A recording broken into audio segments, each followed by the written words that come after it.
What if I were to suggest that you play a key role in the awakening world? And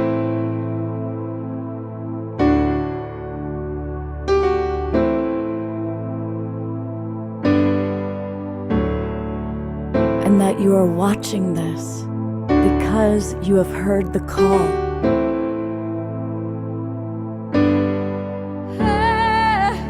We can start right now by opening our hearts and minds.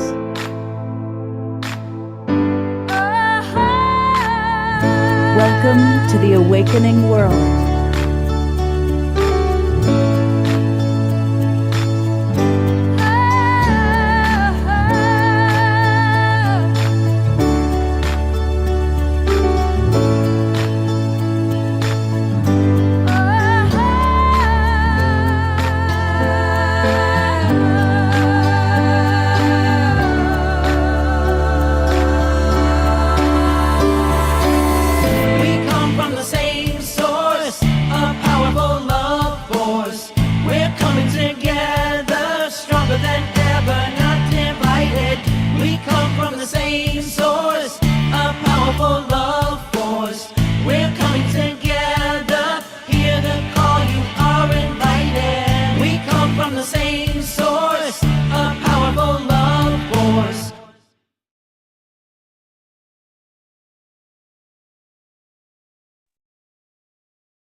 Hey, good evening, everybody. I am Love Coach Scott Katamas, and welcome to the Wednesday night edition of The Awakening World. And we are going to be talking all about relationships, our ancestors, and family constellations. And we're going to learn wonderful tools how to work with those dynamics. My old friend Ram Dass, who, when I was younger, he was like my idol, and I got to get to know him. He's a beautiful, beautiful man. We miss him. And Ram Dass used to always say, do you think you're enlightened? Spend some time with your family. and that's true. And so we're going to learn a little bit more today about how to spend time with our family. And we've got two wonderful guests who you're going to meet and learn from. E.R. Lane coming back once again to the Awakening World. And Carolyn Hauser is with us. And they are both experts in relationship and family constellations. But wait, it's Wednesday night, which means it's Trish Wright night. Wednesdays are Trish nights. And as always, my beloved brother, co-pilot, Amashar is with us as well. Now, I want to thank all of you that are in our Zoom room watching. And this is going to be a very interactive show. We want to hear your questions. So it's a good idea to come into the Zoom room. Now, a lot of you, in fact, most of you are watching on Facebook right now, and that's great. Thank you to John and Summer Raymer, who get us out to over 100 Facebook groups and pages. That's awesome. But you're going to want to come into the Zoom room. You're going to want to join us. That goes for you watching on YouTube, those watching on Humanity's Team, whatever broadcast platform. Come into the Zoom room. Come join the Global Peace Tribe. It's easy to do that. Just go to globalpeacetribe.com, globalpeacetribe.com. You'll see our website. You can learn all about our different shows, and then click where it says register for the new season. And when you do that, it's going to take you to our website, our registration page. We do 3 or 4 shows every week, and they're all amazing with beautiful hosts and co-hosts and musical artists and guests with all sorts of interesting topics. For example, last week, we had a show all about authentic spirituality. Can it mix with politics? We had a show on Saturday night all about the Holo movement. And another show on Sunday that was beautiful, all about tools for redignifying love and creating ascension. So come and join the Global Peace Tribe. And then you get the links to all of our Zoom rooms for the next 2 months. And you can come on in and interact. And if you register right now, you'll get the link for tonight's show. So you can come on in, you can connect directly with all of our great presenters. And this is where we also put a lot of links and discounts into the chat box. Plus, it's really cool to be part of the Global Peace Tribe because we're really cool people. We're fun. So come and join us. All right. I'm going to bring my co-host Trish on for a second, and then we're going to go to Omashar for music. Trish, what's your experience with family constellation work? Oh. So, many years ago, I had a partner who was really into it. And he had done some family constellations with this woman who also prescribed him with wolf's milk. And it was a really his experience was so profound that when I was hitting this 3-year PTSD trigger and just not finding any way out, I was doing Gestalt work, which is moving a lot of things, but there was just still something that I needed help with, and I started to attend these weekly gatherings, these family constellation gatherings, and it was one of the most profound, wild experiences of seeing the field and understanding how the field works that I'd ever experienced. And it really helped me understand the layers. That was my first introduction to the layers of ancestral trauma and how we carry that through our lives. It also really helped shift a lot of dynamics between my mother and I, healing the lineages.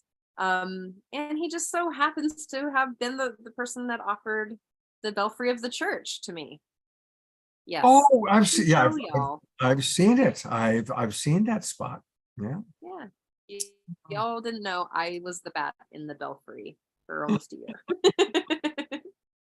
Well, we're going to learn a lot more, and it's going to be a relationship. So I see the great Paul Sterling's in the audience. So maybe we'll even bring Paul up and have him share some of his wisdom. But let's go straight to the music. I see that Eleanor Joy and her beloved are in the house. So we'll have some dancing, we'll have some music. And a reminder to everybody, get up and move and groove to what Omashar has to offer. Hey, brother. Hey there, namaste and aloha, everybody. And this is definitely not a song about bats in a belfry. However, I wouldn't mind more of that story there, Trish. This is a short, sweet, metaphysical pop song about our ancestors. We've all heard it before, so we can mouth along. And it's called Out of the Blue. And so Eleanor, dearly beloved, stand up, get ready. And we're thinking of your friend. I read what you put in the chat there.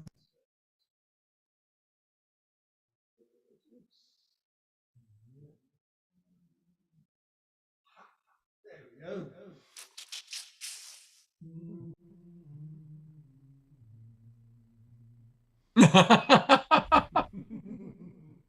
I love how Ian's ready to dive in.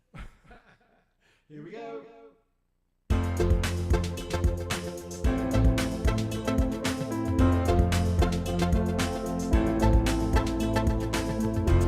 Whatever happened to the ones that came before? Did they just vanish into the blue?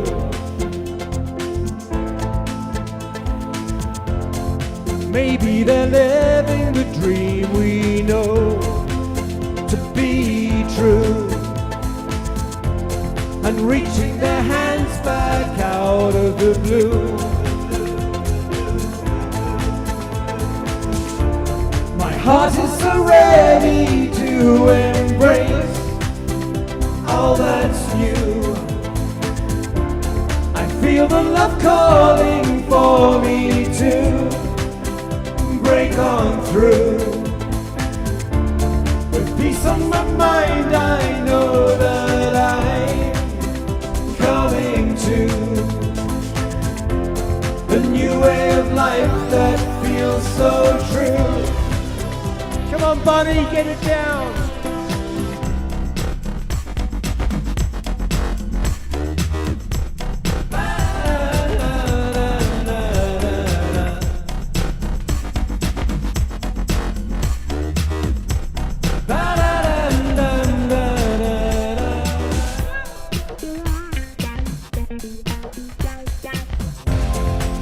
There's nothing here to hold me back from you. The clouds of my life have blown away.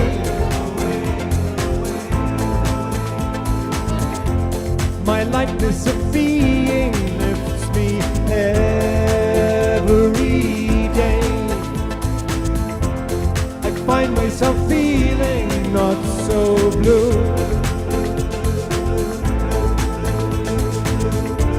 My heart is so ready to embrace all that's new.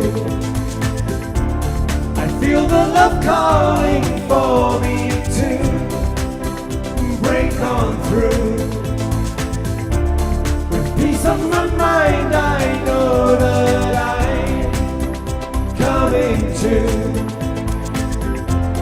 a new way of life that feels so true.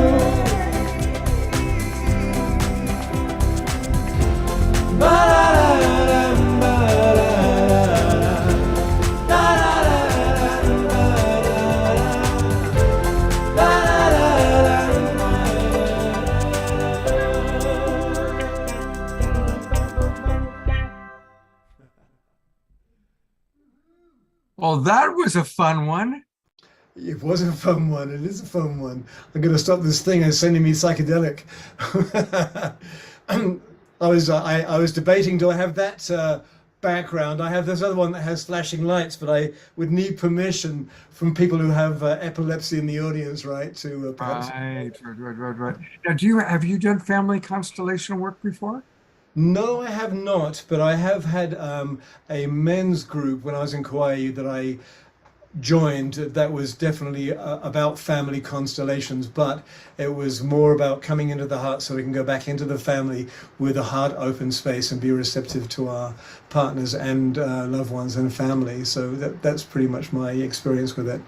So I'm looking forward to being educated tonight. Well, to start the education process, let's bring up our first guest, and it is Iara Lane.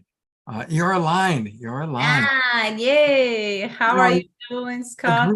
Hey, I grew up with Superman, and one of the characters was Laura Lane, right? Oh. Yeah, Laura Lane is one of the key characters in the Superman story. So when I see Laura Line, I always think of Laura Lane. It's, you've got a Superman thing. Anyway, welcome. For sharing that. Yeah. Next time I'll bring my cape. Thank you for sharing that. You have a superpower. And so Iara is a certified family constellation facilitator and a life coach, a wonderful speaker. I always love what she has to say. For the past decade, she's been part of the conscious growth movement. Now, Iara is dedicated to assisting clients to have breakthroughs in their lives. And she's also the founder of the Ancient Knowledge for the Modern Woman movement, originally from Brazil. Then she went through Maui, and now she lives in Sedona. It's a good pleasure to meet her and her beloved. Her beloved's going to be on our show on Saturday night. So your family is well represented on the Awakening World this week. It's true. Thank you, Scott. So nice to be here. Hi, everyone. So nice to see some new faces, some already seen before in the past shows. Welcome. So get us off to a start. What is family constellation work? First, I'll say it, and Carolyn notes that is not so easily to explain if you don't experience, but I'll do my best to explain like just in a few minutes. It is considered a type of therapy for some, but some therapists don't like that we call family constellation therapy. But basically, family constellation works with a morphogenetic field, and I'll explain a little bit about that. So family constellation understands that the well-being of one person in your family affects the other family members. So let's say that you had somebody that had a traumatic experience on the past. You have some grandparents. For instance, Caroline is from Germany, and this happens a lot over there. People went through war, right? 2 big wars. So let's say that Caroline great-grandfather had a traumatic experience, and that traumatic experience got unresolved. So he didn't process that. And it's proven now that through science, through epigenetic, that trauma can pass through the future generations. And sometimes you have a person, you may have the great-granddaughter, the great-grandson, having some issues in their personal lives, emotional, physical issues. And that person already tried everything to fix that issue, everything that can be imagined, have been doing therapy for 20 years and nothing get resolved. It's because most likely that issue is on the family lineage of that person, and family constellation therapy or family constellation session can help the person to identify that issue that usually is hidden. And the client, by seeing what it is, it facilitates the healing to happen on that person, whatever that person is suffering, if it's a spiritual suffering on the physical level and on mental level. So let me know if I was clear on this explanation, because it's not so easy to explain, but it's something that is like, I'll say that family constellation is our fast track for ascension, is our fast track to create the life that we really love, right? Because imagine like this, we have a lot of people is planting right now, right? Because it's spring. So you have a planter, beautiful planter, but that planter is an old planter and it's full of trash because hadn't been used for so long. And you're finally like ready to, you're like, I am so excited. I'll be planting some new flowers and I'll be planting some vegetables. But what do you need to do with that planter in order to plant these new vegetables and these new flowers? And the planter is full of trash. So what do you need to do first? Anybody tell what you need to do first? Empty, right? You got to remove the trash. You got to empty the planter, remove the trash and prepare the soil. Then you can put the new seeds, right? For the flowers and for the vegetables. And I said the family constellation helps you to do that. Is to clear those things that is no longer serving you, that you have been carried with you and does not belong to you, will help you to clean that space. And by cleaning that space, then you can go ahead and create the life that you love, the relationship that you love. You can be yourself, because sometimes we're not even ourselves because we have been carrying so many things from our ancestors. And thank God we carry good things also, okay, people? We don't carry just the bad things from our ancestors. We carry the good things, right? We carry their strength and their courage. So let's bring in those good things as well. But the bad things, the traumas, we really want to carry those with us for the rest of our lives, or we want to be the ones to be the change, to bring that change to you and to your whole system. I want to be the one. I hope you want to be the one as well, Scott, and you watching. You know, I love what you say. And I've said this before, but it's important for us to remember that our ancestors just went through the most extraordinary things to give us the life that we have today. They fought in the wars, they traveled across the oceans, they crossed the plains, they worked 3 jobs, and most of them had really hard, unpleasant lives. But they had one dream, and the dream was a better life for their offspring. And look at the abundance and the freedom that we now have. We are so blessed where we live. You know, most of us are in North America, and we're incredibly blessed. Now, it's also true that our ancestors didn't have time to deal with their alcoholism or their low self-esteem or the domestic violence or whatever, you know, ancestral patterning and wounding that they carried. They were too busy, you know, doing those 3 jobs or fighting in the wars or crossing, you know, the continent. So with the freedom and the abundance that they've blessed us with, I believe it's up to us now then to heal, to work on our epigenetics, to work on healing our ancestral history. And so that's why I really wanted to do this show. And I'm going to bring now what's interesting is both Carolyn and Yara live in Sedona. They're both brilliant coaches, but actually they're meeting for the first time on our show tonight. So Carolyn, I'd love to kind of turn it over to you a few minutes to just add maybe a little bit more about your understanding and work with family constellation work, and maybe describing what a session might look like when somebody comes and works with you. Yeah, I was gonna say, I'm glad you didn't ask me first, and thanks, Yara, for going first, because it is really hard to explain what it is. And generally, when people ask me, I just tell them my story, how I came to constellations, because it illustrates the power that this work can have. So I was severely anorexic and bulimic for 10 years. From the time I was 10 till I was 20, And my parents really tried, they were really wanting me to heal. I wanted to heal. We tried regular therapy. They tried mystics. They tried shamans. They tried Buddhist monks. They tried Indian saints. They tried art therapy. They tried dance therapy. Like they put me into anything that was available, and nothing helped. Until my early 20s, my mom found Family Constellations. And at that time, we were not talking and we were estranged. But all I wanted at that point was just have a normal life, be able to have kids and get married. And at that point, when you have any kind of addiction for over 10 years, or my prognosis at that time was a 5% chance of recovery. And it wasn't quite sure that I would live to be 30. So not that great.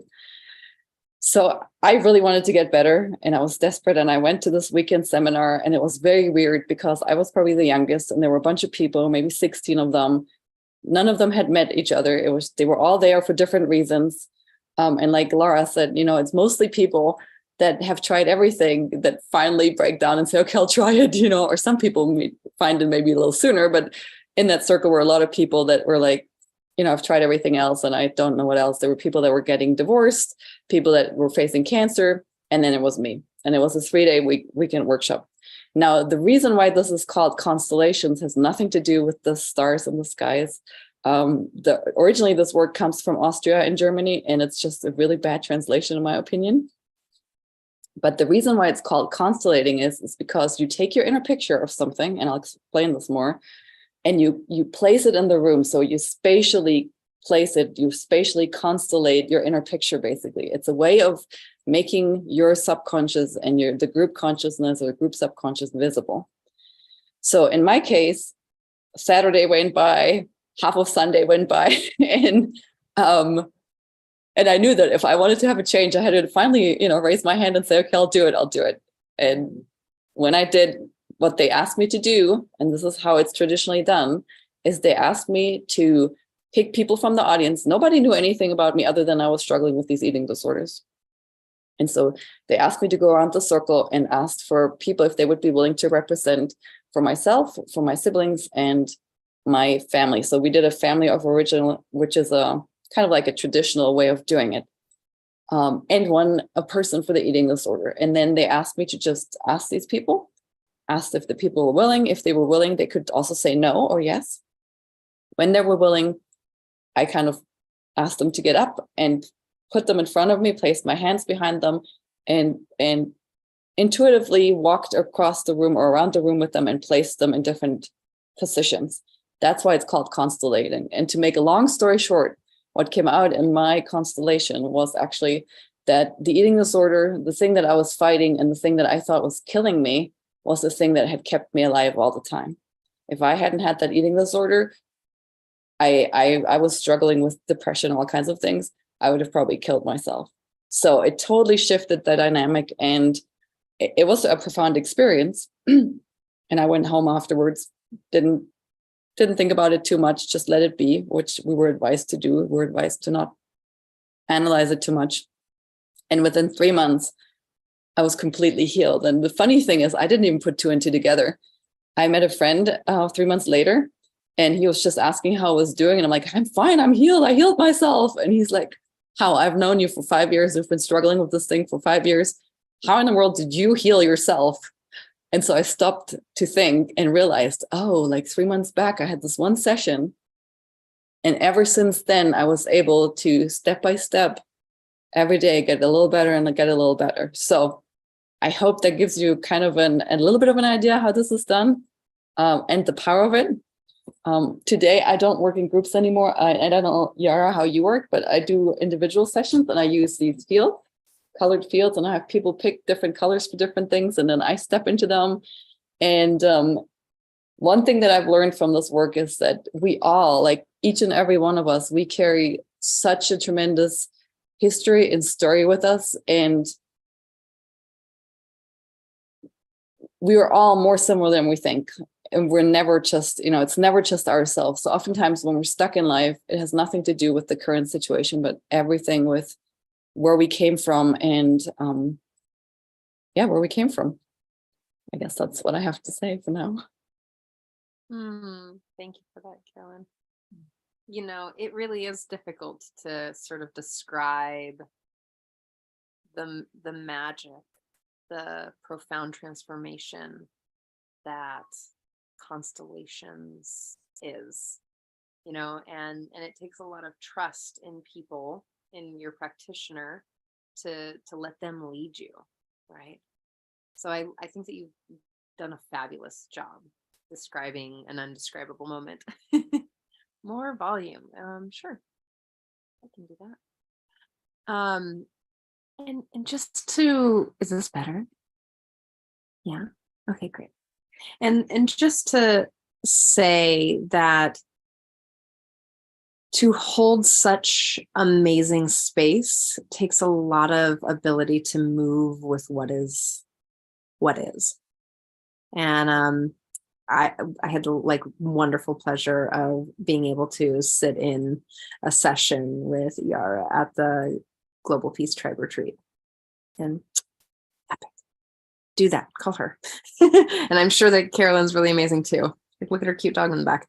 But I was gonna say, in general, what have you had any sessions that really profoundly changed your life? Like, just by being, not personal sessions, but in your client sessions, like how have you had experiences witnessing or being in people's work?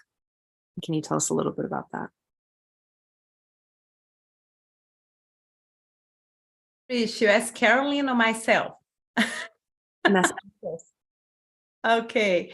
Well, like, okay, by witness somebody else in a constellation, if I had some healing happen with me, by witness somebody or by guiding somebody's constellations?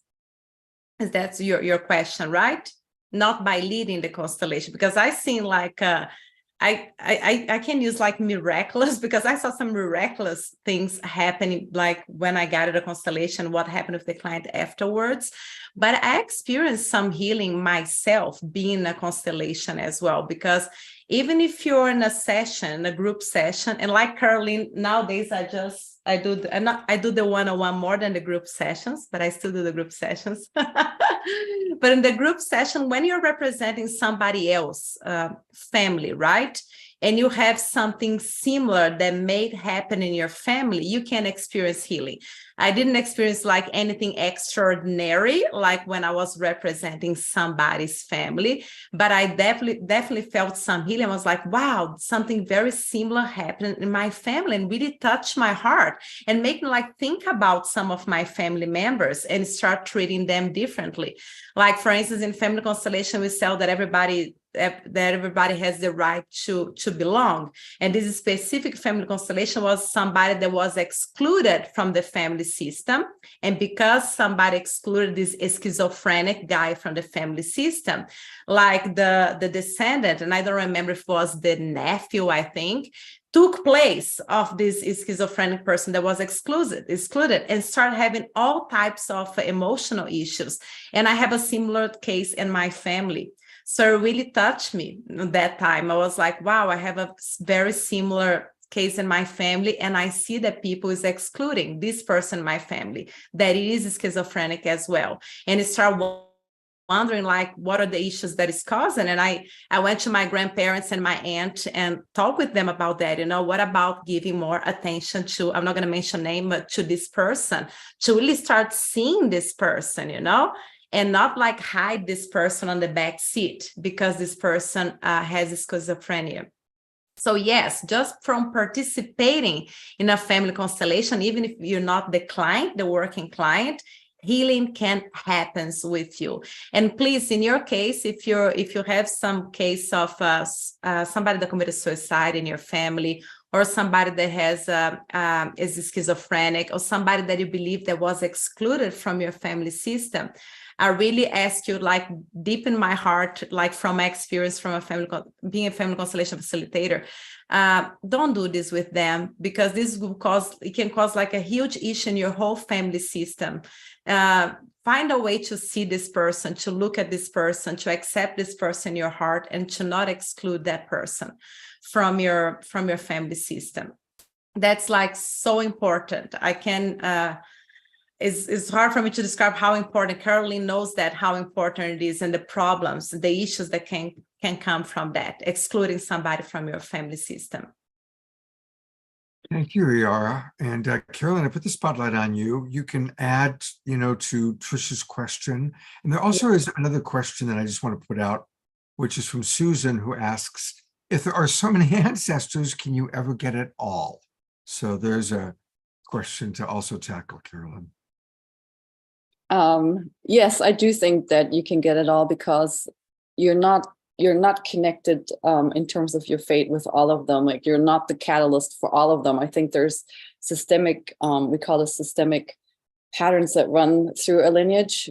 And, a lot of the ancestors will have had the same pattern, like working hard, or, not allowing themselves to be loved, or whatever it is, So it's usually a whole chain reaction when you work on it. So that's in terms of like, it's not so much, sometimes it's really connected to individual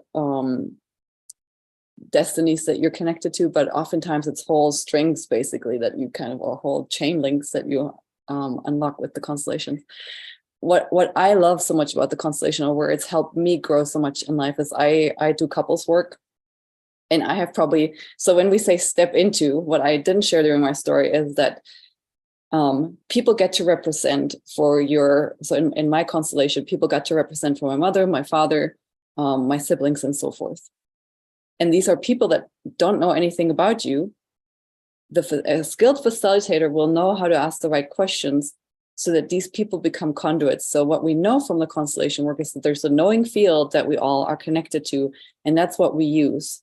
So now when we step in ourselves, when, Laura Lane does it with the little figurines, I do it with the fields. I literally step into somebody's energy and I become them. And it's because I've done this now for over 20 years. I've stepped into women, children, infants that are pre-verbal, men, right? And the part that I love the most is when I do couples work. I feel I have an advantage over other women because I have stepped probably into the shoes of 1,000 men and know exactly how they feel, and how firsthand I get to experience how misunderstand, and women too. But for me specifically, I feel what's helped me the most is really understanding men, because to get to really step into their fields and feel how they feel, and also see how often we as women totally misunderstand them and not see them. That was the huge eye opener for me, and the biggest blessing, I would say. Yeah.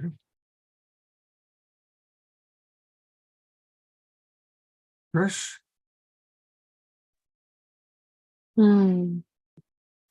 Yeah, and the thing that's so beautiful is really everybody in the constellation gets the work.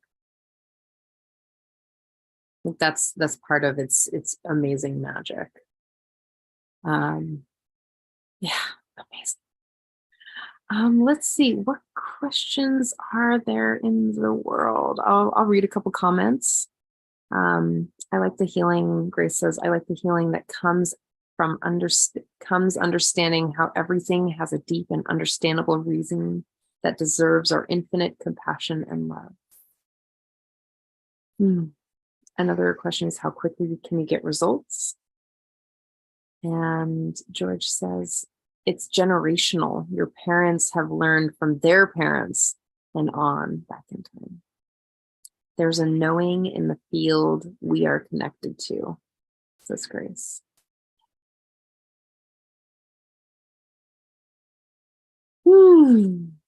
I saw a question from Grace. She said, how can we apply all of this healing for ourselves and have it be available also for the 90% as well, even here in North America, those who are still dealing with holding those 3 jobs, et cetera, et cetera, et cetera?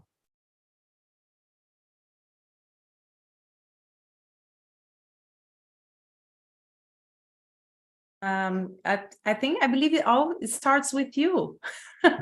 It starts with you. It starts with one person. Answer to her question, because once you, as Carolyn told as well, once you work with you, there is a ripple effect that will go through your family lineage, because we're all connected through this morphogenetic field, this field that knows it all. Some we even call outside of family constellations, some will call this the Akashic field as well.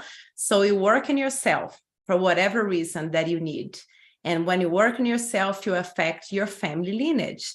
But not the families. We have the family system, but we have other systems as well. So when you work in your family lineage, this may affect other systems. You start affecting maybe your community, and smaller communities and bigger communities. So it can be like a ripple effect, because when one person gets healed, a lot of others will get healed to the future and to the past. And that healed person can change the world. One healed person, I believe, can change the world.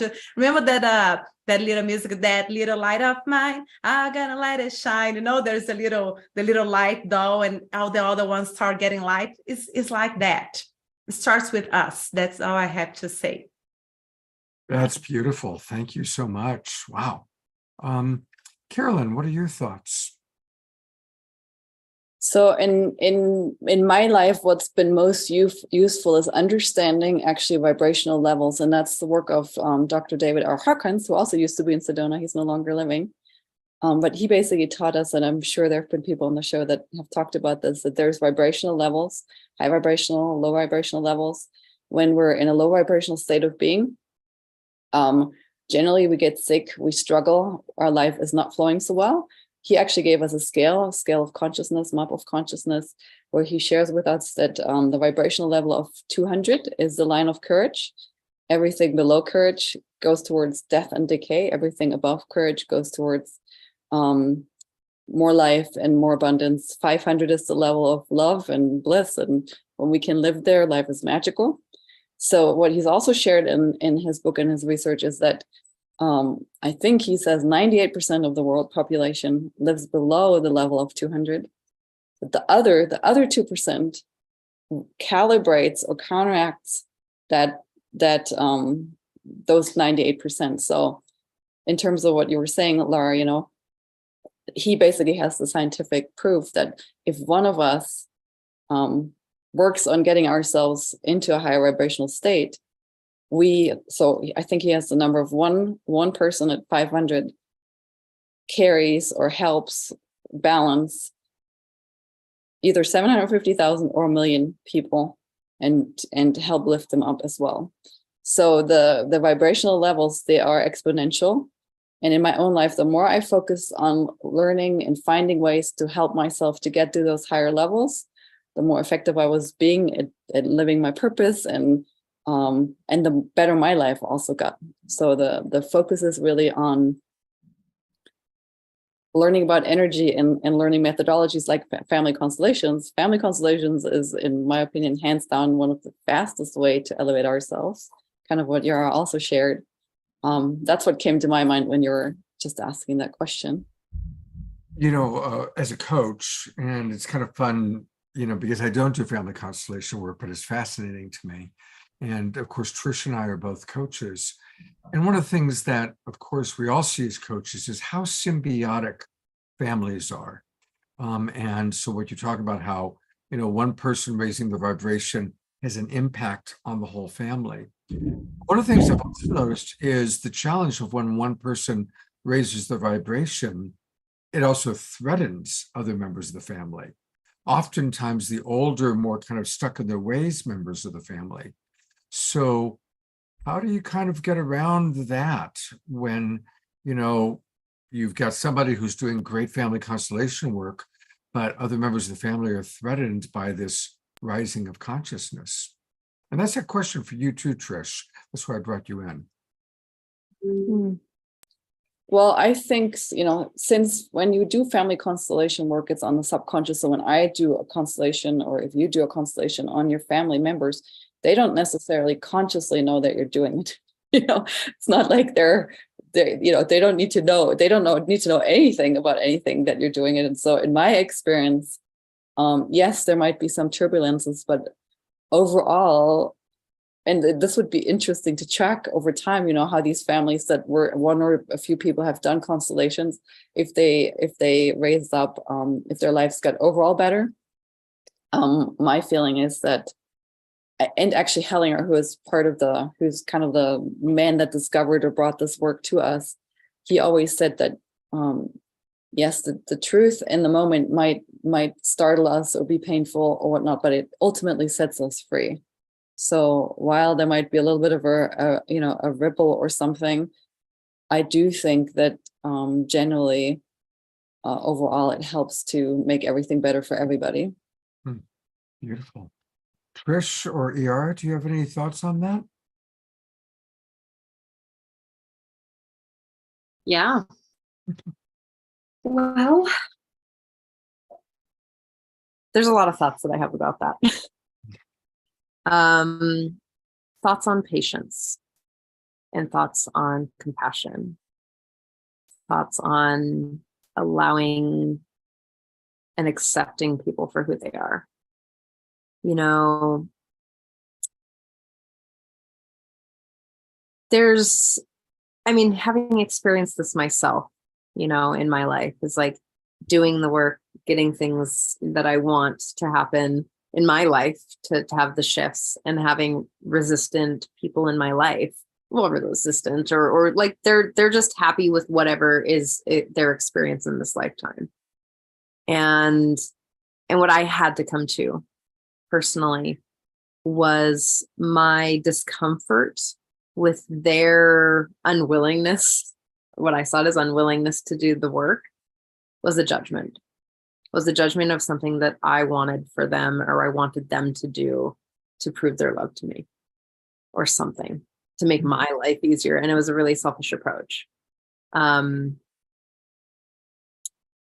So in the sense of, you know, as I'm evolving and growing in the ways that I want to, that it's my responsibility to put myself in positions and with people who love and accept and respect me for who I am, and to manage my proximity to other people,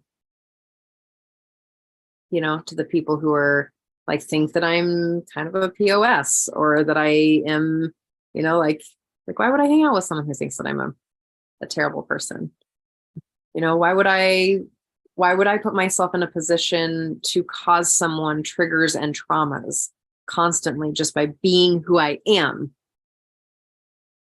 So that's the thought there. Now, does it change the love? Oh, I can't say those words. Can I say those words? What is a POS? A piece of Poop. Piece of poop. A pop. A piece of poop.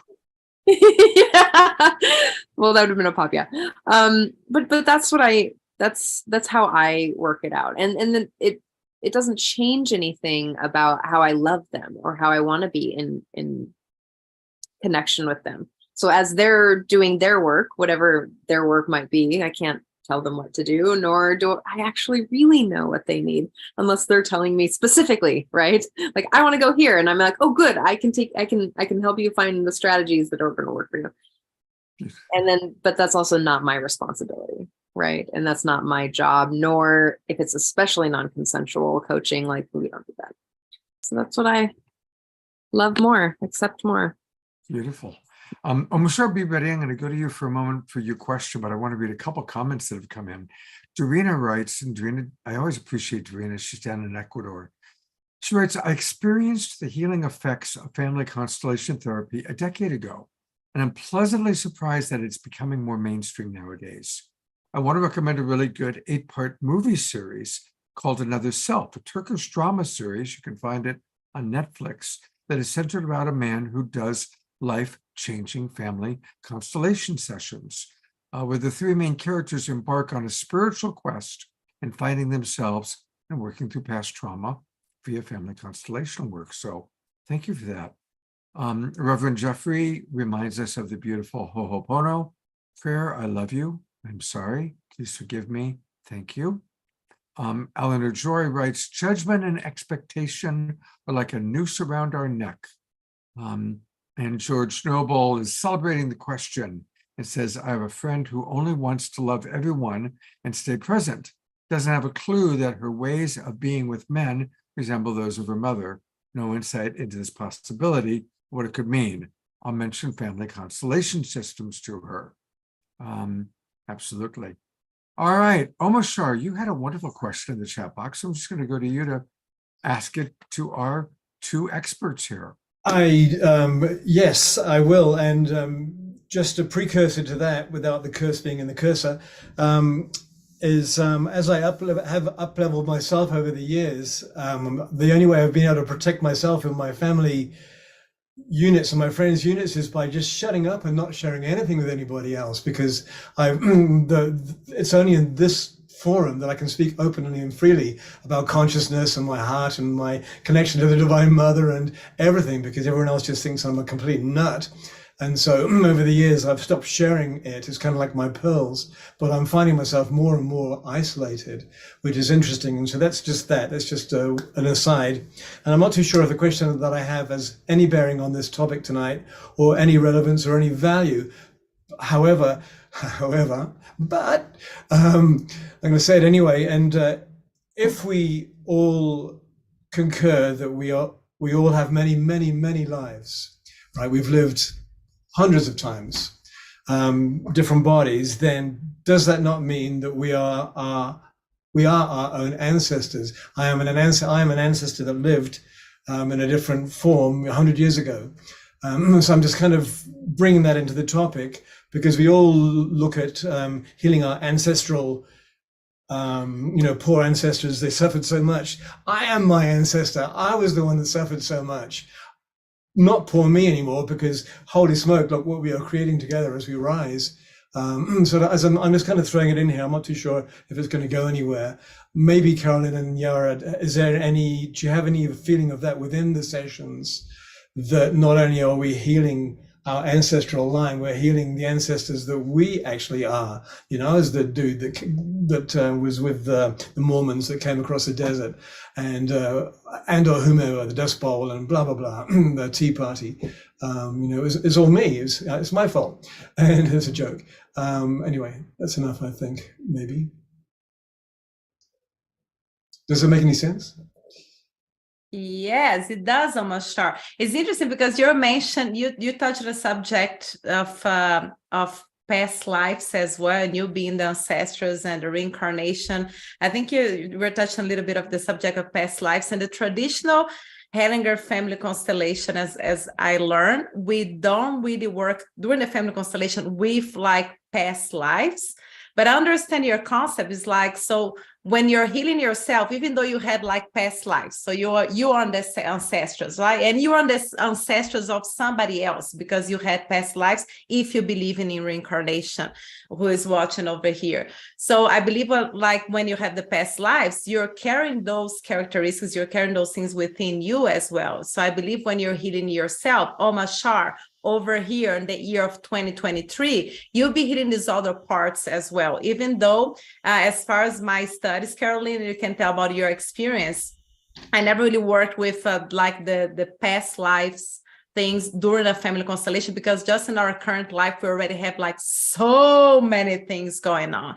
It's so many things. And I know there are other techniques that can work with the past lives. But for sure, Omashar, like when you're working on Omashar in the year of 2023 in yourself, there are parts of yourselves like from past lives that will be healed as well, because it's all within you. And it's something that work with the body and soul. So it's all getting healed. Yeah, it's a funny one. In that I've seen so many people saying, just honor our ancestors. Look at the struggle they went through. Poor them.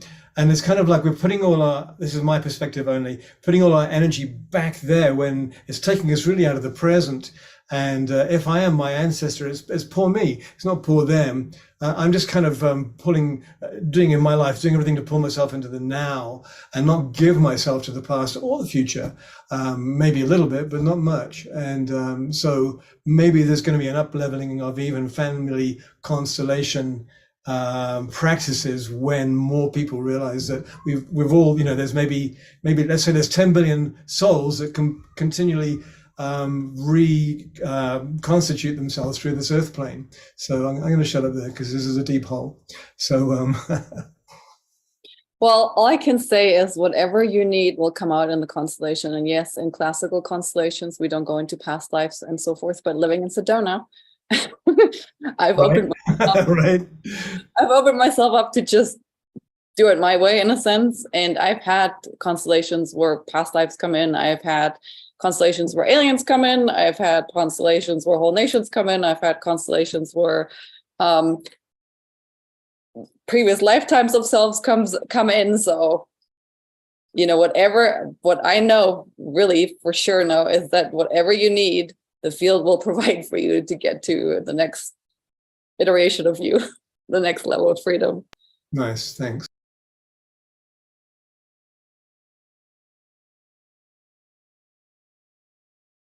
Trish, what thoughts, comments, questions come up for you? I'm a little blinking. Yeah. I mean, I love what you're sharing, Omashar, because we are our ancestors. It's true. And I think that that's part of the things why we do our work, right? Is that we get to not only change the way that we walk in the world, which means that we change the way that we engage with everybody else, right? I sat in an ayahuasca ceremony many years ago, and it was all about healing my ancestral line, right? And I also got to this thought process that the same beliefs that my mother has and my father has, like, live in me, and they keep kind of stretching back. Like I can trace one of my family stories, and it is, I'm alone. And there's another one. Like, I'm always alone. That was a family story. And I said it to my mom, and like 2 weeks later, she said it to me. And I was like, oh my gosh, I think I need to call my aunties and like see if they have that too. And then I was like, well, does grandma have that? And it was a family story. And at that point, when as I was sitting in this ayahuasca ceremony, it had occurred to me, I was like, oh, I don't actually have to carry that story.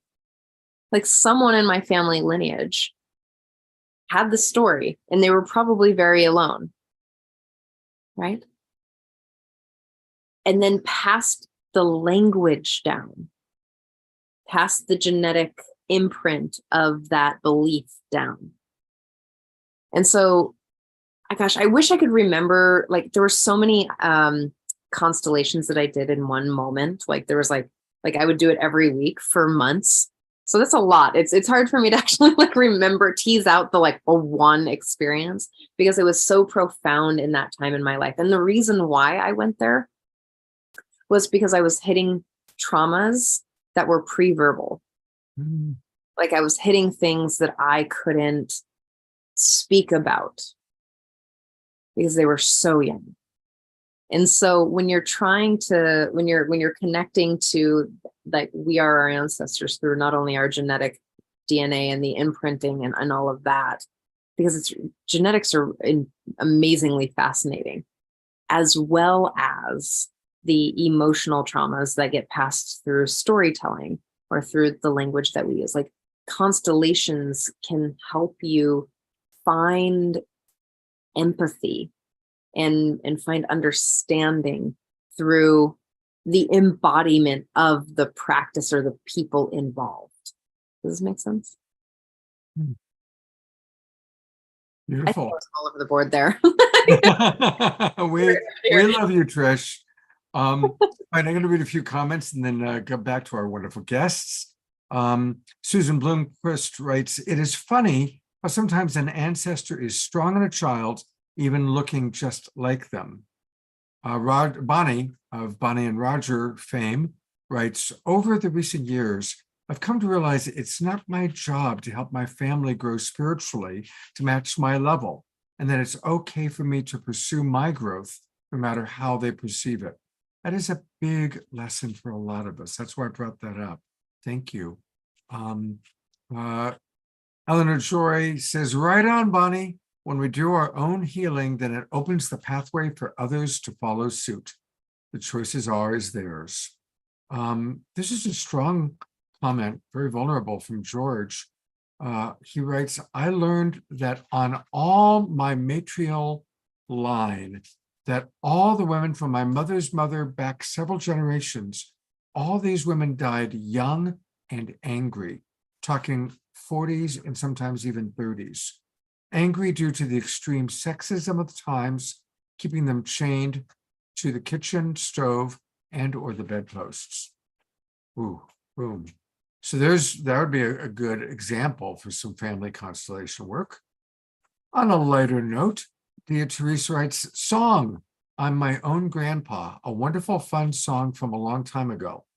Of course, I figured out that the words to make the song into I'm my own grandma, lots of fun. And yeah, how we just keep carrying on these patterns.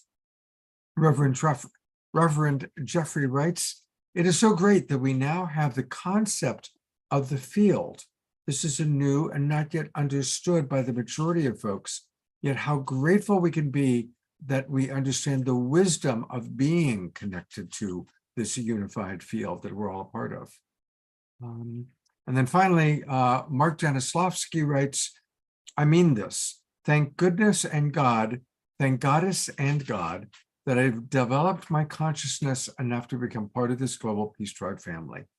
I don't know how empathetic people who haven't really opened the door to active spiritual seeking can get through this complex, troubling, and very marvelous life.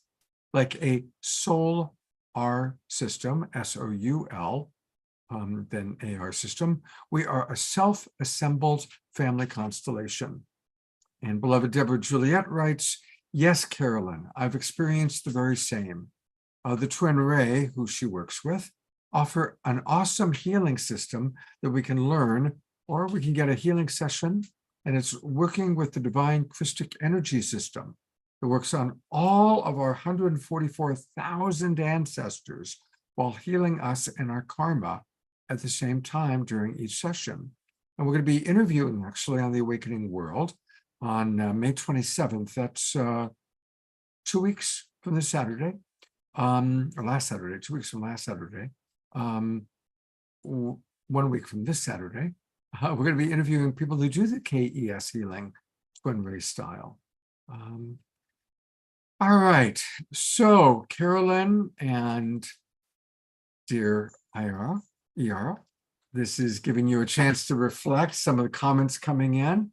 Where'd you like to go next? What comes up for you that you'd like to share or respond to?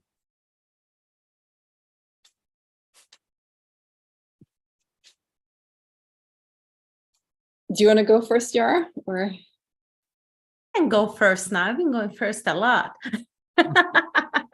Go ahead, Caroline. Thank you.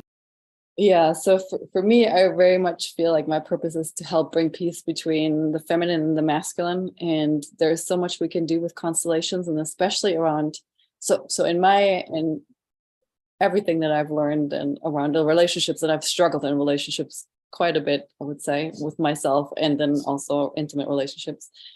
A lot comes down to, early attachment. And that's where the constellations are so helpful, because in the constellation world, we basically see that, or our philosophy is that how we experience our first loves or our first intimacies is how we create life, basically. And so when we can go back and heal those really early attachment wounds,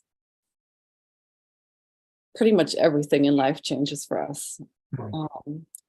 Yeah, that's what I wanted to say. And yeah, Yara, I let you talk real quick. I'm gonna say goodbye to my daughter who's going on a 2-week trip. I didn't know she was gonna come by today or right now, but.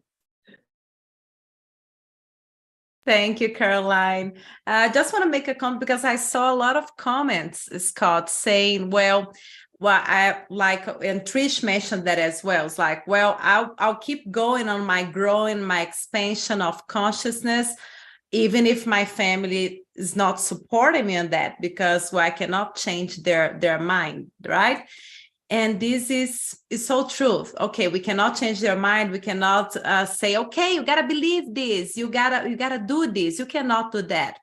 But I think it's very important to find a space in your heart to not really criticize them too much, or just say, Omashar even mentions like, well, I'm isolating myself because I cannot have like a conscious conversation with my family. Because of that, I'm isolating myself. Okay, this can happen. Probably it's not such a good feeling.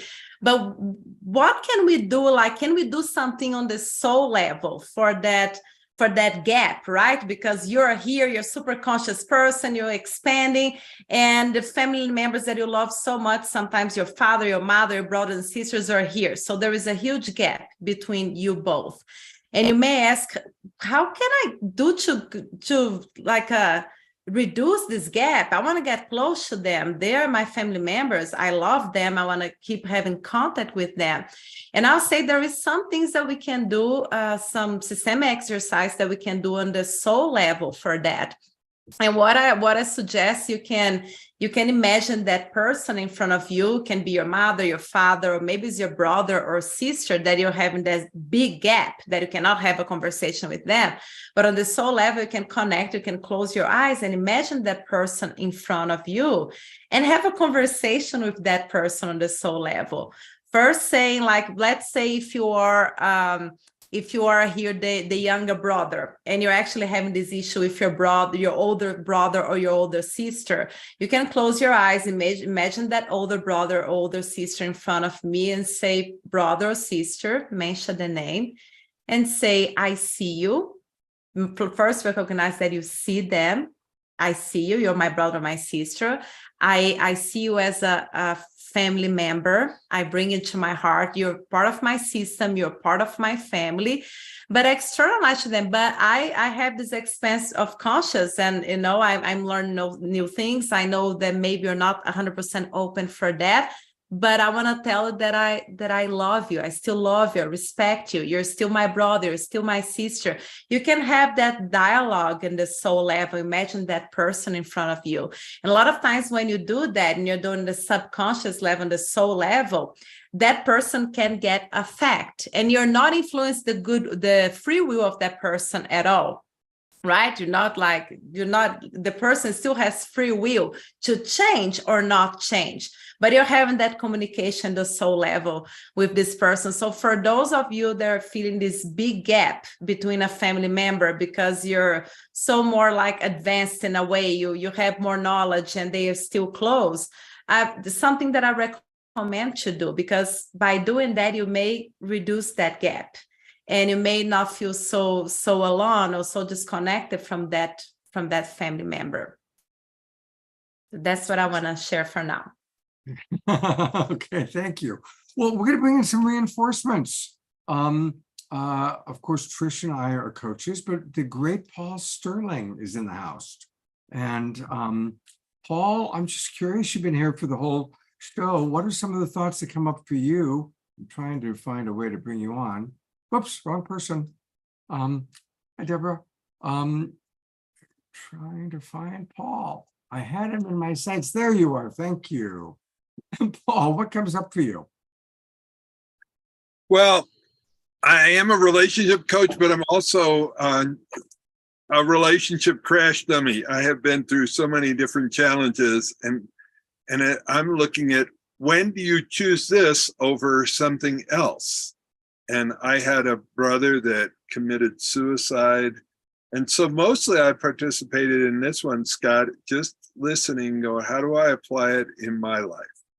Because it's been a bumpy road, and they say you teach what you need to learn. So I've studied relationships a lot. I haven't done a lot of constellation work. It's very seductive to me. I mean, it's like, geez, I've had some things that have stuck with me for a long time. And I've been curious about this. So how do you decide it's this lifetime or it's some other constellation or some other history that's coming up? So I guess that's my question. Yeah. And it is a good question. Carolyn, what are your thoughts about when you kind of determine, is it past life or just archetypal?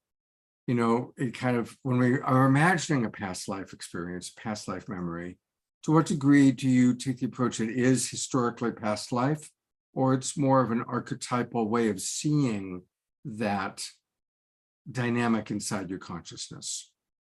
Well, the beautiful thing with constellations work for anything, right? You could have money issues, you could have business issues, you could have health issues, you could have, it's not just about family. You can actually constellate anything that you want to know, anything about that you want to clear anything with. So when I start out with people, you know, usually people come because they do have some kind of an issue, right? And instead of focusing on the issue, I really just ask them what the outcome is that they want. And based on that, we select what needs to be, which fields or which things need to be represented in the constellation. And then the field actually will, based on, you know, we know what, we have the intention of what we want the outcome to be. And based on that, the field, the constellation will just go in the directions. Like we don't necessarily put, like anything in terms of like, oh, this, you know, we want to do a past life constellation or a present life. We're doing a constellation to help create this particular outcome, and then whatever is needed just shows up. And part of the art of facilitating is learning to be so tuned into the field that you can feel what wants to come in and what's needed as pieces, basically as puzzle pieces. Does that make sense? Does that answer your question? Yeah, I mean, what it comes up for me is just, you must be very intuitive to do this work. Well, you probably don't start out, you know, like you get more and more into it helps. And I do train people, and it helps when you are a little intuitive, but every human being is intuitive. Some of us have used it more and some of us just haven't. It's like a muscle, you know, and people like Yara and I, we do this on a daily basis for years and years and years. We're going to be a little bit more intuitive than somebody, you know, who works on a computer all day. But it's a skill. It's one of the senses, or one of the skills that we're all born with. Right. Yara, welcome back. You know what happened?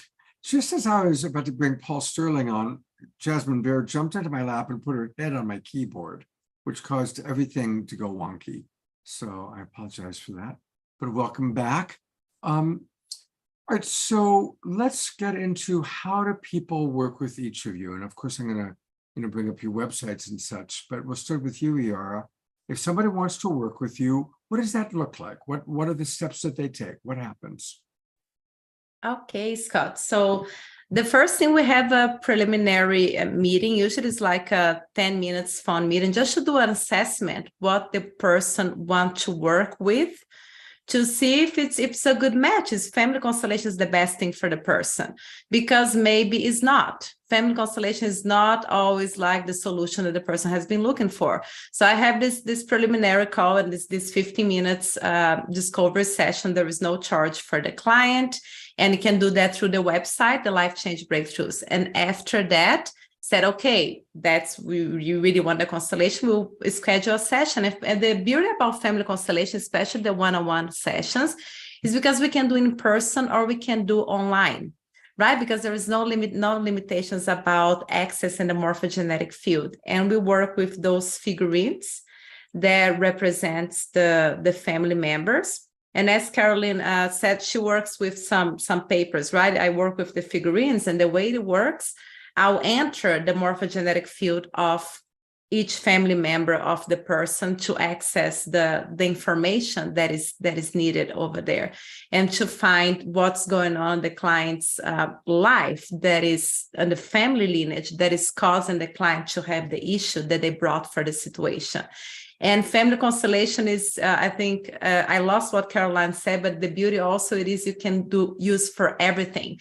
I'm originally from Brazil, and I'm originally an attorney at law in Brazil. But when during my time, I didn't work with family law, I was with business and tax law. So, but in Brazil, they already use family constellation on a small claims court in Brazil. For you to have an idea, in Mexico, they already have these schools that is 100% based on the principles of family constellation. That's how powerful it is.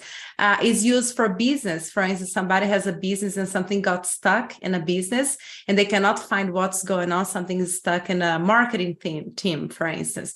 We can go and figure out through a family constellation, see what's going on the field, because family constellation is originally like for family only, but of course we have other systems, right? We have a community. The Sedona community is a system.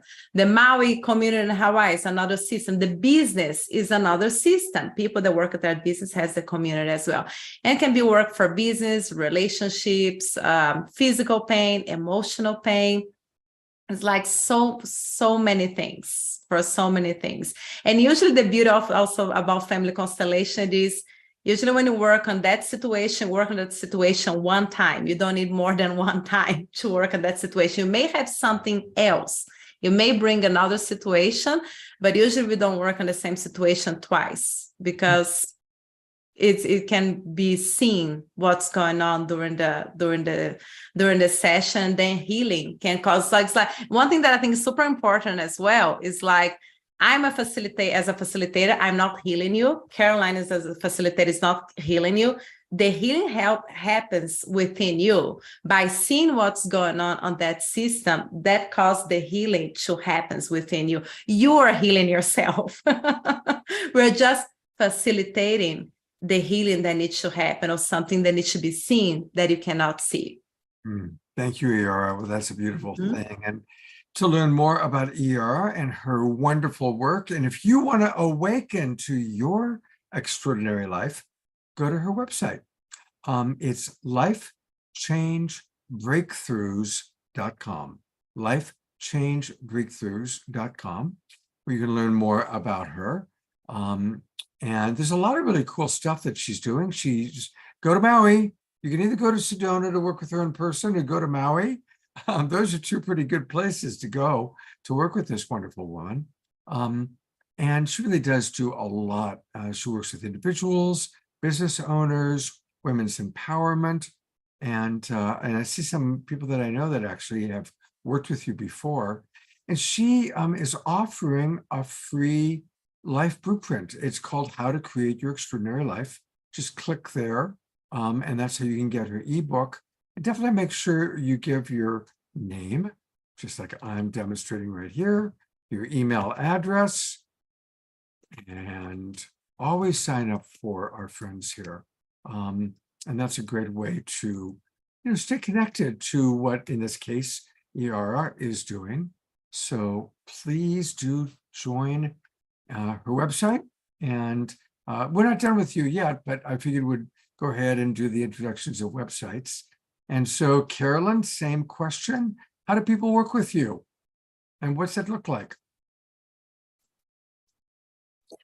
Generally, I really focus on couples work. So I have a 6 months container that's called the Blissful Marriage Method that combines family constellations with something that's called bonding-based lovemaking. Can talk about that a little bit. So I do sometimes still have time to do one-on-one sessions. I do have apprentices that can do one-on-one sessions if somebody just wants to have a one-on-one session. But my passion is really helping couples that feel like they have a relationship that's maybe an 8 or 7, 8, 9, and they really want it to be a 10, to help them clear anything that's in the way of them having the 10 and also give them tools so that they can sustain it. And that's a little bit longer process than just one session. Wow. Okay. Well, that's good to know. And to learn more about what Carolyn does, I'm going to go to a couple places. First, her website. And her website is her name, Carolyn. Mind you, there's no E at the end. It's Carolyn. So Carolin Hauser, HAUSER.com. So now tell us about this free training, 5 simple steps to have the most amazing love story ever. I'm going to sign up for that. And tell me a little bit about what I'm going to be receiving. You're going to be receiving a training that talks about the 5 steps that we take our clients through, which some of it has to do with letting go of the past through the constellation process.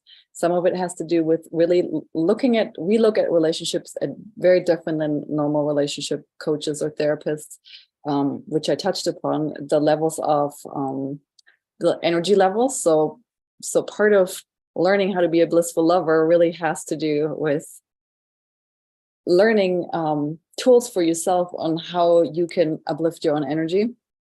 And then bonding-based lovemaking is a practice that couples can use to really not only keep themselves in a high vibrational state of being, but also become very emotionally stable and let go of a lot of trauma, let go of a lot of communication problems, let go of a lot of health struggles and things that drain them. So that's what you're going to be learning. What that specifically is, you'll be learning in that training. Very beautiful. You can also find Carolyn on Facebook.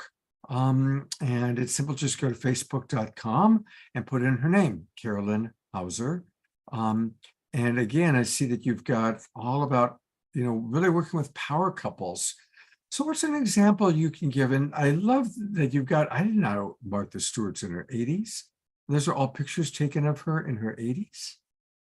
Yeah, this is a little bit of a controversial post because there's this whole new movement around women needing to look like this when they're in their 80s. And I was saying that when you have natural tools, when you work with your vibration, you don't need to have plastic surgeries to still, look age appropriate, but, look good in your 60s, 70s, and 80s. So, yeah. Okay, well, definitely. What's an example of a couple that you've worked with? What's a breakthrough story you can share? A typical story would be a couple that's been together for a while and they really do love each other and they have a really good life. And at the same time, they have kind of given up on being physically intimate.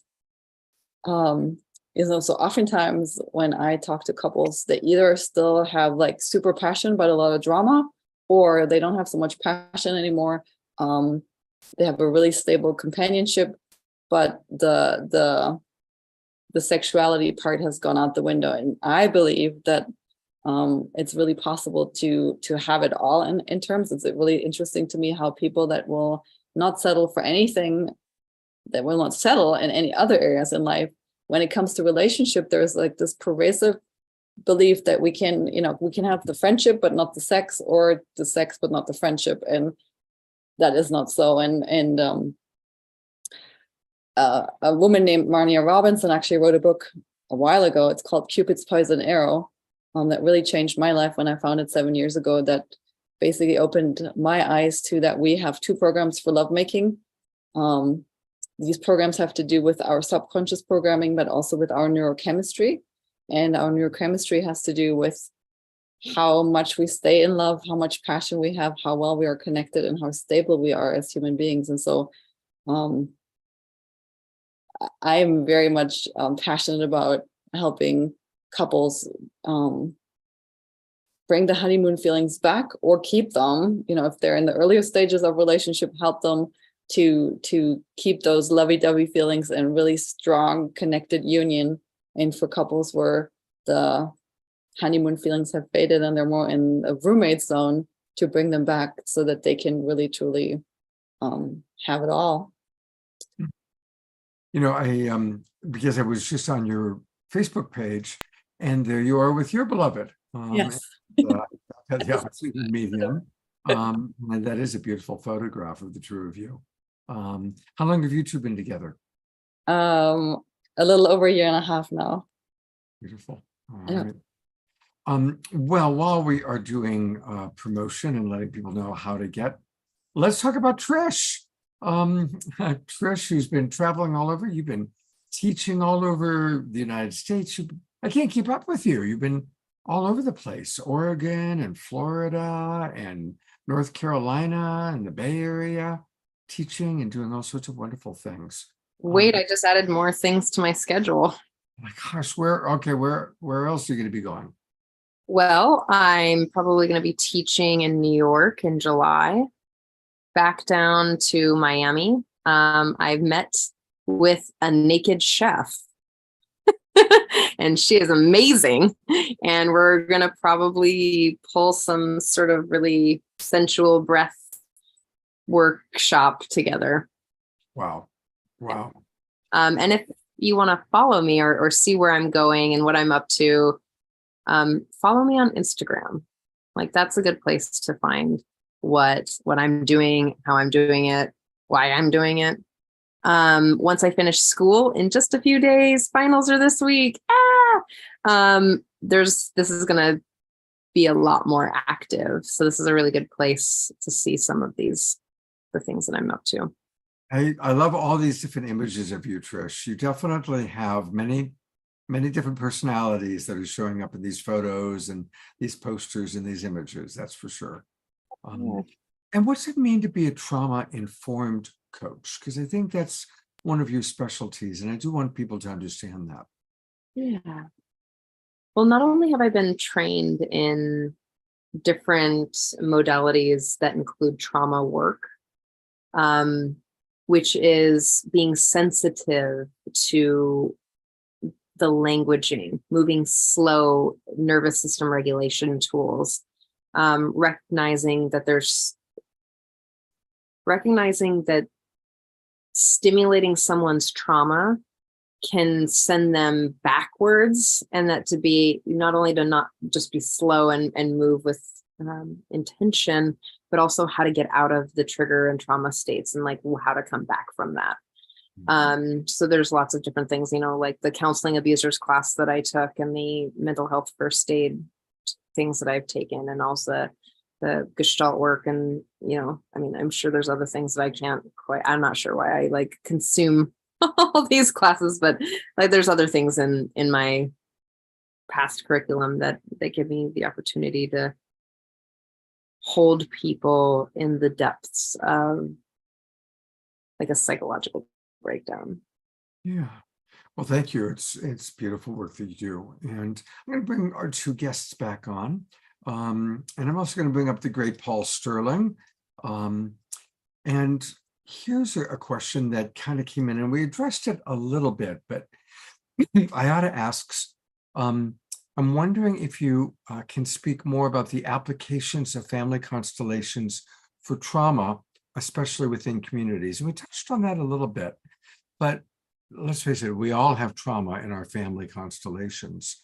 So I'm curious what any of you would like to add about managing and working with trauma within the family structure, within family constellation work.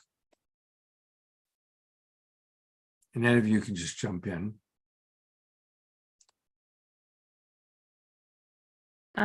It's interesting about family constellation works really well to work with trauma. My experience with trauma, usually I do the one-on-one family constellations, but my experience with trauma, I noticed that, in my opinion, is better to do in a group setting with with people that already experienced like doing family constellation with trauma, because it's different. Because as Trish told, you need to be careful with trauma because you don't want to trigger that too much, especially if the person has the PTSD. So there's different levels of traumas, and family constellation works really well. But I thought it need to be the facilitator should be like extra careful when working with trauma because of those triggers. And another thing also, if the person has a trauma and is under depression as well, both facilitator and the person should be like extra careful. But it works really well, and I prefer to work with trauma in a group settings. I believe it works better, even though I do work with trauma on the one-on-one family constellations as well. And we need to see in which level the person is. If that trauma is an old trauma of something recent, is something that caused like very powerful effects on the person to bring back, because family constellation can bring that trauma back very strongly in the body and your body sensations. So it's delicate, but very effective. Very effective. So I recommend. Beautiful. Thank you. Carolyn. And in my opinion, a lot of people that have trauma have a lot of fear around healing the trauma because they don't know what they're going to expect. They have a lot of fears around, like, am I going to be out of commission for days after this? Is this going to pull me back into a depression? And having experienced many modalities and come back to the constellation so many times, in my experience, constellations is one of the gentlest way of releasing trauma. I've had it only out of like thousands of people, I've had it maybe once or twice that somebody really got triggered from the constellation. yes, there's emotional release, and yes, it can be intense, but generally they're not re-triggering or and they also, the constellations help you release it. They're not, it's not necessary oftentimes to like relive the whole trauma. It's more about your system energetically letting it go. And so I have found that it's one of the gentlest ways of releasing trauma. And yes, obviously, there is differences in facilitators and differences in levels of comfort with, being able to hold that space. So somebody who's newer to constellations,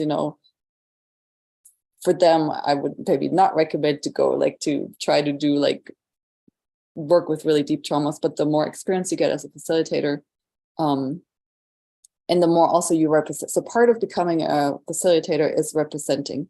The way I learned was to just stepping into the field and learning and learning and learning. And part of how the energy gets shifted in the family system is not by you as the client doing a lot of the work yourself. You're kind of like watching, and the people that are representing for you, they're doing most of the emotional experiencing and learning. And when I do constellations, and this is not necessarily how it works for everybody, but in my case, I do experience the trauma, and my body transmutes it for people so that they get a homeopathic dose in a sense, right? And so I have found that it's when you know what you're doing as a facilitator, it's one of the gentlest way of dealing with trauma and releasing it really quickly. And so in a way where people don't have to take time out, where they don't, get triggered to fall back into a depression, all those things. Thank you. Thank you for the service that you both do. There's, I think, one last question here, and it's a good one from Susan asking, what about traumas in old feuds, like between different families, not necessarily ones that are related to each other by blood, but can you do family constellation work to help kind of more in communities or feuding families? Yep. You could do constellations on anything. Anything you want to. Constellations really has two aspects to it. It's a way of making things visible. So it could be a reading tool. Some people use it more as like psychic reading tool or intuitive reading tool. That's one way. And then the second part is really the deep shifting, energy shifting, and trauma healing. And so what's beautiful about the constellation work is there is no official certification or restrictions on it. You can just go home, get some of these fields and start playing, start putting things on the floor, put yourself and your partner, put yourself and your cat and start stepping into it and start feeling it and just learn from the field. Beautiful. Yara, anything you want to add? I unmute myself. I want to add, if you ever have the opportunity to do a family constellation in your lifetime, do it. It's worth it. It's worth it. I believe everybody should have once, at least one time in a lifetime. Is a precious work, and I'm so grateful for Bert Hellinger that brought this to us, And if you think about the ancient people from tribes, North America, the Zulus from Africa, a lot of these people, the tribal people, already use some of the concepts of family constellations. So I see as a more and more tool that is remembering, is part of being a human. So if you have the opportunity, please do it. It's precious. I'm not telling this just because I'm a family constellation facilitator. I swear, I'm saying deep in my heart, because it changed my life in so many ways for the better. Thank you so much. Yeah, and in many instances, it solves in one sessions what 10 years of therapy can't get to.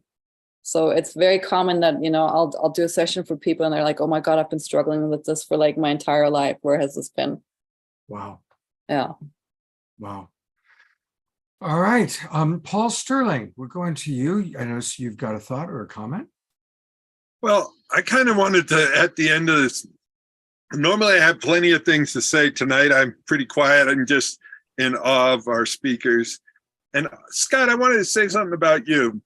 I love that you are sort of like the buffet of healing modalities that you bring to us every week.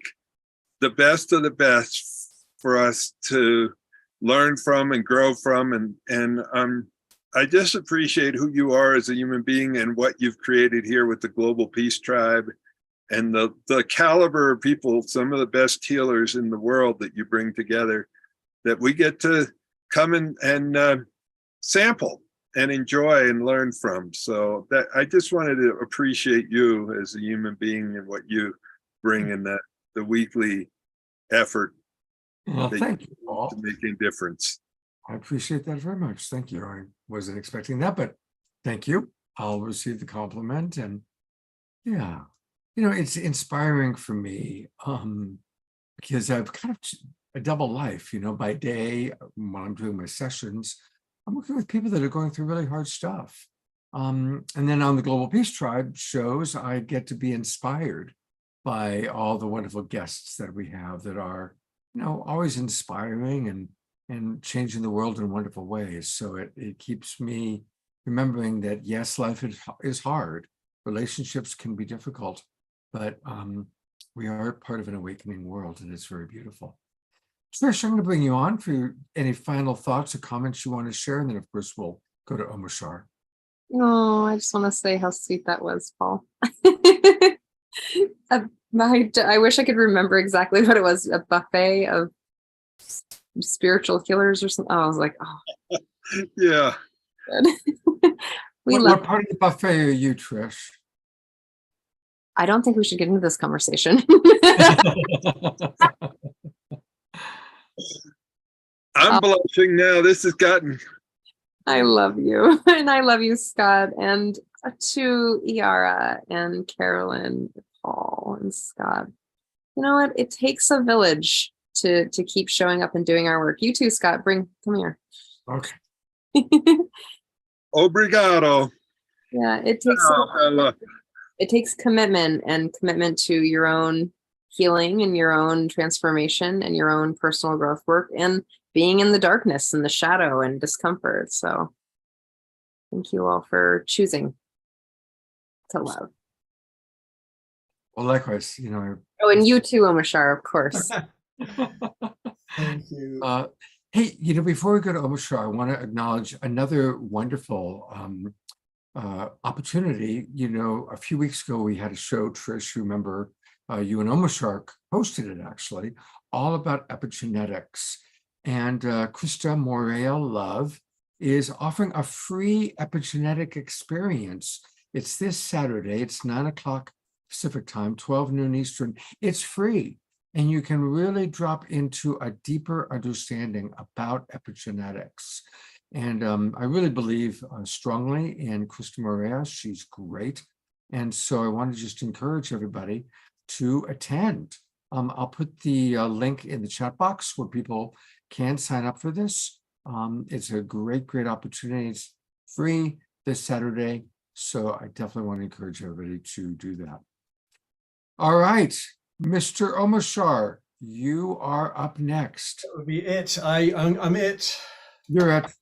What a rich, beautiful show with such eloquent, educated, intelligent people. Holy smoke. I am full at this buffet. And it really is a buffet because you don't have to accept everything, but you can listen to everything. You can see everything. And so I'm really grateful for this buffet because it's really helped me grow as a human being. And in light of that, here's a song, and it's called "It's in Every One of Us." It's not mine, but it's, for some reason, Spirit tapped me on the shoulder and said, "You're going to sing this tonight." And so I learned it today. I haven't sung it for years. Let's see what happens, shall we? It's always funny to see what happens. Oh, and Ian, you're going to have to waltz with Eleanor. So Eleanor, because this doesn't have a beat to it except the beat in your hearts.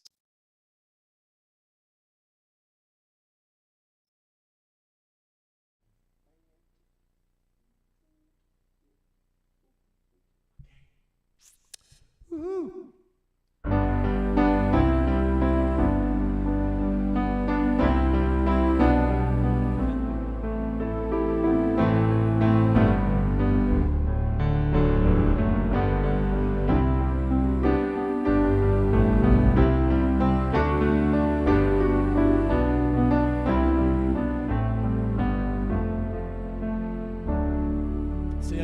isn't it? Okay.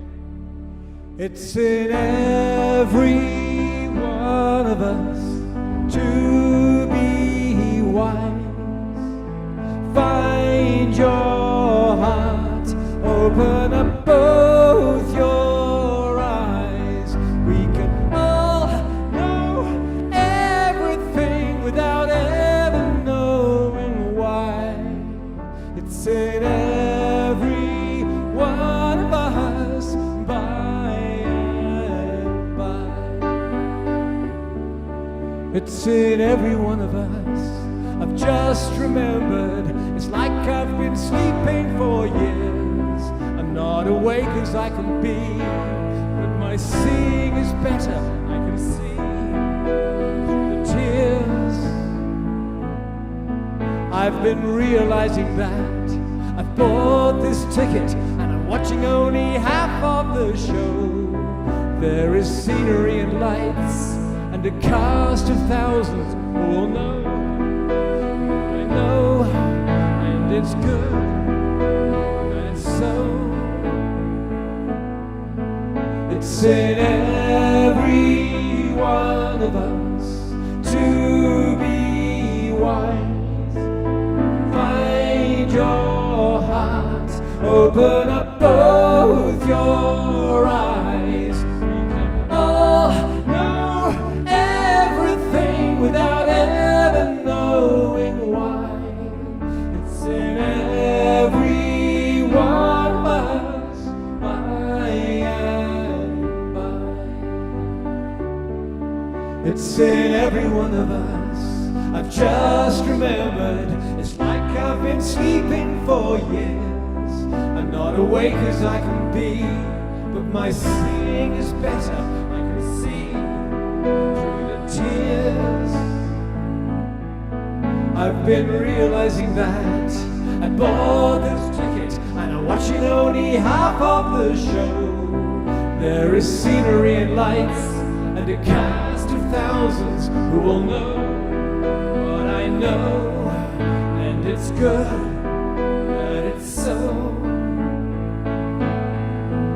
It's in every one of us to be wise. Find your heart, open up both your eyes. We can all know everything without ever knowing why. It's in every one of us, by and by and by and by.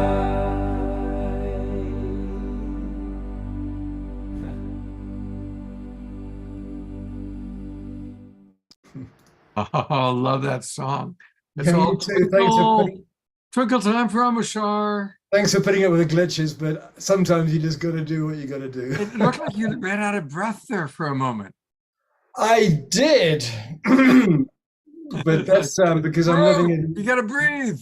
I know it is. It's especially as I'm at about 6,000 feet in Colorado, and I've noticed I have to actually breathe. I've lived for the last decade plus at sea level, and if I do not consciously breathe, I just run out of breath and don't even realize it's getting myself consciously re-educated. So anyway, thank you. Well, thank you for that wonderful song. And to get more Amashar music, definitely go to amashar.com, his website, or come to the Awakening World. Come to all of our shows. And on Saturday night, we've got a really fun show. It's another collaboration with Tangela.